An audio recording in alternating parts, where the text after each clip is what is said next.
সিরাতাল্লাযীনা আনআমতা আলাইহিম।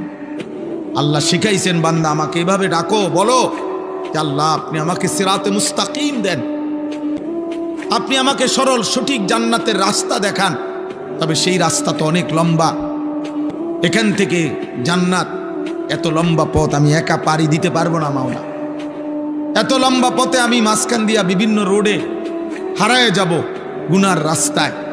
কাজে সিরাতাল্লাযীনা আনআমতা আলাইহিম, আমার আগে আপনি যাদেরকে এমন পথ দেখাইছেন যে এই সিরাতে মুস্তাকিমের পথে পরিচালিত করেছেন, আপনার এমন কোন প্রিয় বান্দা আমারে দেখায় দেন, মিলায়া দেন, যার পিছনে চলে চলে সিরাতে মুস্তাকিমের উপরে আমি জান্নাতে চলে যাব। এটাই আয়াতের অর্থ। গায়রিল মাগদুবি আলাইহিম ওয়ালাদ-দাল্লিন। আল্লাহ যাদের উপরে আপনার গজব, আপনার লানত পড়ছে যাদের উপরে, এমন নাফরমানের সঙ্গ আমারে বানায় না।